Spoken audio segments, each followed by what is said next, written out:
ರಾತ್ರಿ ಹಗಲೆನ್ನದೆ ಎಷ್ಟೇ ಕಷ್ಟಪಟ್ಟು ದುಡಿದರೂ ಕೈಯಲ್ಲಿ ಕಾಸು ನಿಲ್ತಾ ಇಲ್ವಾ? ಎಷ್ಟೇ ಶ್ರಮ ಹಾಕಿದರೂ ಎಷ್ಟೇ ಬೆವರು ಸುರಿಸಿದ್ರೂ ನಿಮ್ಮ ಕನಸುಗಳು ಕನಸಾಗಿ ಉಳಿತಾ ಇದ್ದಾವ? ಹಾಗಾದರೆ ಈ ವಿಡಿಯೋ ನಿಮಗಾಗಿ. ವೀಕ್ಷಕರೇ, ಭೂಮಿಯ ಮೇಲಿರುವ ಪ್ರತಿಯೊಬ್ಬ ವ್ಯಕ್ತಿಯ ಅತಿದೊಡ್ಡ ಕನಸು ಅಂದರೆ ಅದು ಸಾಕ್ಷಾತ್ ಶ್ರೀ ಮಹಾಲಕ್ಷ್ಮಿಯ ಕೃಪೆಗೆ ಪಾತ್ರವಾಗುವುದು. ಏಕೆಂದರೆ ಆ ಜಗನ್ಮಾತೆ ಯಾರ ಮನೆಗೆ ಕಾಲಿಡ್ತಾಳೋ ಅವರ ಬದುಕು ರಾತ್ರಿ ಬಂಗಾರವಾಗುತ್ತೆ.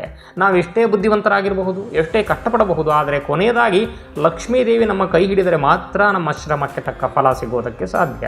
ಆದರೆ ಒಂದು ಮಾತು ನೆನಪಿರಲಿ, ಲಕ್ಷ್ಮೀದೇವಿ ಅಷ್ಟು ಸುಲಭಕ್ಕೆ ಯಾರೊಬ್ಬರಿಗೂ ಒಲಿಯುವವಳಲ್ಲ. ಶಾಸ್ತ್ರಗಳು ಆಕೆಯನ್ನು ಚಂಚಲೆ ಅಂತ ಕರೀತಾವೆ. ಆಕೆ ಕುಚೇಲನಂತಿದ್ದವನನ್ನ ಕ್ಷಣಾರ್ಧದಲ್ಲಿ ಕುಬೇರನನ್ನಾಗಿ ಮಾಡ್ತಾಳೆ. ಹಾಗೆಯೇ ಕೋಟ್ಯಾಧಿಪತಿಯಾಗಿ ಮೆರೆತಿದ್ದ ಅವನನ್ನು ಕೂಡ ಬೀದಿಗೆ ತಂದು ಭಿಕ್ಷುಕನನ್ನಾಗಿಯೂ ಮಾಡಬಲ್ಲಳು. ಅದಕ್ಕೆ ಹಿರಿಯರು ಹೇಳುವುದು, ಲಕ್ಷ್ಮಿ ಒಲಿದರೆ ಕೊರಡು ಕೊನರುವುದು ಅಂತ. ಹಾಗಾದರೆ ಆ ಮಹಾಲಕ್ಷ್ಮಿಯನ್ನ ಒಲಿಸಿಕೊಡುವುದು ಹೇಗೆ? ಲಕ್ಷ ಹಣ ಸುರಿದು ಹೋಮ ಹವನ ಮಾಡಬೇಕಾ? ಕಠಿಣ ಉಪವಾಸವನ್ನು ಮಾಡಬೇಕಾ? ಖಂಡಿತ ಇಲ್ಲ.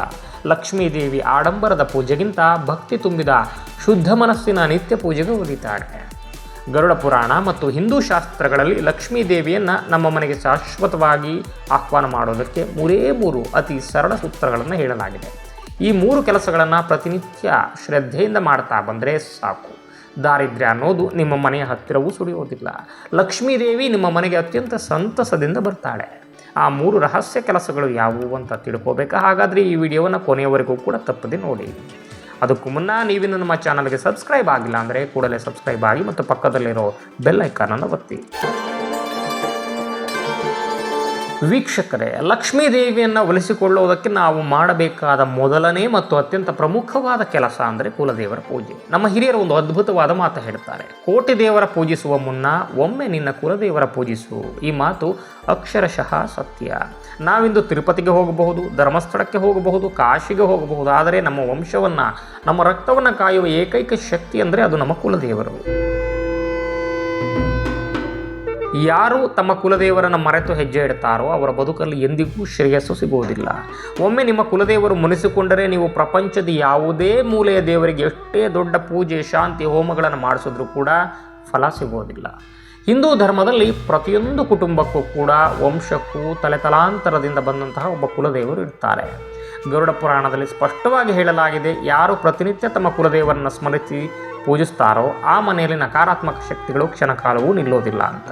ಬೆಳಗ್ಗೆ ಎದ್ದ ತಕ್ಷಣ ಸ್ನಾನವನ್ನು ಮುಗಿಸಿ ದೇವರ ಮನೆಗೆ ಹೋದಾಗ ಮೊದಲು ನಿಮ್ಮ ಕುಲದೇವರ ಹೆಸರನ್ನು ಹೇಳಿ ಒಂದು ನಮಸ್ಕಾರ ಮಾಡಿ. ಯಾವ ಮನೆಯಲ್ಲಿ ಕುಲದೇವರಿಗೆ ನಿತ್ಯ ದೀಪ ಬೆಳಗುತ್ತೋ ಆ ಮನೆಯ ಅಡೆತಡೆಗಳು, ವಿಘ್ನಗಳು ನಿಧಾನವಾಗಿ ಕರಗೋದಕ್ಕೆ ಶುರುವಾಗುತ್ತೆ.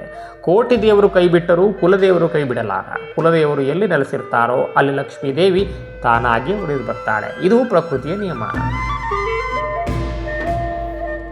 ಇನ್ನು ಲಕ್ಷ್ಮೀ ದೇವಿಗೆ ಅತ್ಯಂತ ಪ್ರಿಯವಾದ 2ನೇ ಕೆಲಸವೆಂದರೆ ನಿತ್ಯ ಪೂಜೆ ಮತ್ತು ಮಂತ್ರಗಳ ಪಠಣ. ಗರುಡ ಪುರಾಣದ ಪ್ರಕಾರ ಯಾವ ಮನೆಯಲ್ಲಿ ಪ್ರತಿನಿತ್ಯ ಬೆಳಗ್ಗೆ ಮತ್ತು ಸಂಜೆ ದೇವರ ಪೂಜೆ ನಡೆಯುತ್ತೋ, ಯಾವ ಮನೆಯಲ್ಲಿ ದೈವಿಕ ಮಂತ್ರಗಳ ಪಠಣವಾಗುತ್ತೋ ಆ ಮನೆಯ ಬರೀ ಕಲ್ಲಿನ ಕಟ್ಟಡವಾಗಿರದೆ ಲಕ್ಷ್ಮೀನಾರಾಯಣರ ವಾಸಸ್ಥಾನವಾಗಿ ಬದಲಾಗುತ್ತೆ. ಮನೆಯಲ್ಲಿ ಪೂಜೆ ಅಂದರೆ ಬಹಳ ಸಮಯ ತೆಗೆದುಕೊಳ್ಳಬೇಕಿಲ್ಲ. ಶುದ್ಧ ಮನಸ್ಸಿನಿಂದ ಹಚ್ಚುವ ಒಂದು ತುಪ್ಪದ ದೀಪ ಕೂಡ ಲಕ್ಷ್ಮಿಗೆ ಇಷ್ಟವಾಗುತ್ತೆ. ಇದರ ಜೊತೆಗೆ ಮತ್ತೊಂದು ಅತಿ ಮುಖ್ಯವಾದ ನಿಯಮವಿದೆ. ಭಾನುವಾರವನ್ನು ಹೊರತುಪಡಿಸಿ ವಾರದ ಉಳಿದೆಲ್ಲ ದಿನಗಳಲ್ಲಿ ನಿಮ್ಮ ಮನೆಯ ಮುಂದಿರುವ ತುಳಸಿ ಗಿಡಕ್ಕೆ ತಪ್ಪದೇ 1-2 ಹನಿ ನೀರನ್ನು ಅರ್ಪಿಸಿ ಪೂಜಿಸಿ. ತುಳಸಿಯಲ್ಲಿ ಸಾಕ್ಷಾತ್ ಮಹಾಲಕ್ಷ್ಮಿ ನೆಲೆಸಿದ್ದಾಳೆ ಅನ್ನೋದು ನಮಗೆಲ್ಲರಿಗೂ ತಿಳಿದಿರೋ ವಿಚಾರ. ನಿಮ್ಮ ಮನೆಯಲ್ಲಿ ಪ್ರತಿದಿನ ಓಂ ನಮೋ ನಾರಾಯಣಾಯ, ಶ್ರೀ ಮಹಾಲಕ್ಷ್ಮೈ ನಮಃ ಅಥವಾ ವಿಷ್ಣು ಸಹಸ್ರನಾಮದಂತಹ ಮಂತ್ರಗಳು ಮೊಳಗುತ್ತಾ ಇದ್ದರೆ ಆ ಶಬ್ದ ತರಂಗಗಳು ಅಂದರೆ ಸೌಂಡ್ ವೈಬ್ರೇಷನ್ಸ್ ಇರುತ್ತಲ್ಲ, ಅದು ಮನೆಯಲ್ಲಿರುವ ಎಲ್ಲ ದರಿದ್ರಗಳನ್ನು, ನೆಗೆಟಿವ್ ಎನರ್ಜಿ, ನಕಾರಾತ್ಮಕ ಶಕ್ತಿಗಳನ್ನು ಕಿತ್ತೊಗೆಯುತ್ತೆ. ಇದರಿಂದ ಕೇವಲ ಹಣಕಾಸಿನ ಸಮಸ್ಯೆ ಬಗೆಹರಿಯುವುದಷ್ಟೇ ಅಲ್ಲ, ನಿಮ್ಮ ಕುಟುಂಬದಲ್ಲಿ ಮಾನಸಿಕ ನೆಮ್ಮದಿ, ಆರೋಗ್ಯ ಮತ್ತು ಪರಸ್ಪರ ಪ್ರೀತಿ ವಿಶ್ವಾಸಗಳು ನೂರ್ಮಡಿಯಾಗ್ತವೆ. ವೀಕ್ಷಕರೇ, 3ನೇ ಮತ್ತು ಅತ್ಯಂತ ಶಕ್ತಿಶಾಲಿ ರಹಸ್ಯ ಅಂದರೆ ಅನ್ನದಾನ ಅಥವಾ ದಾನ ಧರ್ಮ. ದಾನ ಅಂದ ತಕ್ಷಣ ಲಕ್ಷಗಟ್ಟಲೆ ಹಣ, ಚಿನ್ನ, ಬೆಳ್ಳಿ ದಾನ ಮಾಡಬೇಕು ಅಂತ ಭಯಪಡಬೇಡಿ. ಹಸಿದ ಜೀವಕ್ಕೆ ಒಂದು ತುತ್ತು ಅನ್ನ ಬಡಿಸೋದಕ್ಕಿಂತ ಶ್ರೇಷ್ಠವಾದ ದಾನ ಈ ಬ್ರಹ್ಮಾಂಡದಲ್ಲಿಯೇ ಮತ್ತೊಂದಿಲ್ಲ. ಶಾಸ್ತ್ರಗಳು ಹೇಳ್ತಾವೆ, ಪ್ರತಿನಿತ್ಯ ನಿಮ್ಮ ಮನೆಯಲ್ಲಿ ಅಡುಗೆ ಮಾಡಿದಾಗ ಆ ಅಡುಗೆಯ ಮೊದಲ ಭಾಗವನ್ನು ಹಸುಗಳಿಗೆ ಅಥವಾ ಬೀದಿ ನಾಯಿಗಳಿಗೆ ತಿನ್ನೋದಕ್ಕೆ ಕೊಡಬೇಕು. ಗೋವು ಅಂದರೆ ಸಾಕ್ಷಾತ್ ಕಾಮಧೇನು, 30 ಮುಕ್ಕೋಟಿ ದೇವತೆಗಳ ವಾಸಸ್ಥಾನ. ಸಾಕ್ಷಾತ್ ಲಕ್ಷ್ಮಿಯ ಸ್ವರೂಪ. ಇನ್ನು ನಾಯಿ ಅಂದರೆ ಅದು ಕಾಲಭೈರವ ಮತ್ತು ದತ್ತಾತ್ರೇಯರ ಸ್ವರೂಪ ಅಂತಲೇ ಹೇಳಲಾಗುತ್ತೆ ನಮ್ಮ ಶಾಸ್ತ್ರಗಳ ಪ್ರಕಾರ. ಯಾವಾಗ ನೀವು ಮಾಡಿದ ಅಡುಗೆಯಿಂದ ಆ ಮೂಕ ಪ್ರಾಣಿಗಳು ಹೊಟ್ಟೆ ತುಂಬಿ ಸಂತೃಪ್ತಿಯಿಂದ ಕಣ್ಣು ಮುಚ್ಚುತ್ತಾವೋ ಆ ಕ್ಷಣದಲ್ಲಿ ಸಾಕ್ಷಾತ್ ಭಗವಂತನೇ ನಿಮ್ಮ ಎದುರು ನಿಂತು ಆಶೀರ್ವಾದ ಮಾಡಿದಂತೆ ಅರ್ಥ. ಹಬ್ಬ ಹರಿದಿನಗಳಲ್ಲಿ ನಾವು ದೇವರಿಗೆ ಎಡೆ ಇಡುತ್ತೇವೆ ತಾನೇ, ಹಾಗೆ ಪ್ರತಿದಿನ ನೀವು ಮಾಡುವ ಅಡುಗೆಯಲ್ಲಿ ಮೊದಲನೇ ರೊಟ್ಟಿ ಅಥವಾ ಸ್ವಲ್ಪ ಅನ್ನವನ್ನು ನಾಯಿಗೋ ಹಸುವಿಗೋ ಅಥವಾ ಕಾಗೆಗಳಿಗೋ ನೀಡೋದನ್ನು ರೂಢಿಸಿಕೊಳ್ಳಿ. ಇದು ಎಂತಹ ಚಮತ್ಕಾರ ಮಾಡುತ್ತೆ ಗೊತ್ತಾ. ನಿಮ್ಮ ಕುಟುಂಬದಲ್ಲಿನ ಹತ್ತಾರು ಸಮಸ್ಯೆಗಳಿಗೆ ಇದು ಏಕೈಕ ರಾಮಬಾಣ. ಗಂಡ ಹೆಂಡತಿಯ ನಡುವಿನ ಜಗಳ, ಕಣ್ಣಿಗೆ ಕಾಣದ ಮಾನಸಿಕ ಕಿರಿಕಿರಿ, ಕೆಟ್ಟ ದೃಷ್ಟಿದೋಷ, ನಕಾರಾತ್ಮಕ ಶಕ್ತಿಗಳ ಕಾಟ ಹಾಗೂ ತೀರದ ಸಾಲದ ಬಾಧೆ ಇದೆಲ್ಲವೂ ಕೂಡ ಕರಗಿ ನೀರಾಗ್ತವೆ. ಪ್ರಾಣಿಗಳ ಆಶೀರ್ವಾದ ನೇರವಾಗಿ ದೇವರನ್ನು ತಲುಪುತ್ತೆ. ನೋಡಿದ್ರಲ್ಲ ವೀಕ್ಷಕರೇ ನಿಯಮಗಳನ್ನು. ಲಕ್ಷ್ಮೀ ದೇವಿಯನ್ನು ಒಲಿಸಿಕೊಳ್ಳೋದಕ್ಕೆ ಯಾವುದೇ ದೊಡ್ಡ ಮ್ಯಾಜಿಕ್ ಬೇಕಾಗಿಲ್ಲ. ಒಂದು, ಕುಲದೇವರ ಮೇಲಿನ ಅಚಲವಾದ ಭಕ್ತಿ. ಎರಡನೆಯದು, ಮನೆಯಲ್ಲಿ ನಿತ್ಯ ಪೂಜೆ ಹಾಗೂ ತುಳಸಿ ಆರಾಧನೆ. ಮೂರನೆಯದು, ಮೂಕ ಪ್ರಾಣಿಗಳಿಗೆ ಒಂದು ತುತ್ತು ಅನ್ನದಾನ. ಈ ಮೂರೂ ನಿಯಮಗಳನ್ನು ಇಂದಿನಿಂದಲೇ, ಹೌದು ಈಗಲೇ ಸಂಕಲ್ಪ ಮಾಡಿ ಪ್ರತಿನಿತ್ಯ ಚಾಚೂ ತಪ್ಪದೆ ಪಾಲಿಸೋದಕ್ಕೆ ಶುರು ಮಾಡಿ. ಬರೀ ಕೆಲವೇ ದಿನಗಳಲ್ಲಿ ನಿಮ್ಮ ಬದುಕಲ್ಲಾಗೋ ಪಾಸಿಟಿವ್ ಬದಲಾವಣೆಗಳನ್ನು ನೀವೇ ಕಣ್ಣಾರೆ ನೋಡ್ತೀರಾ.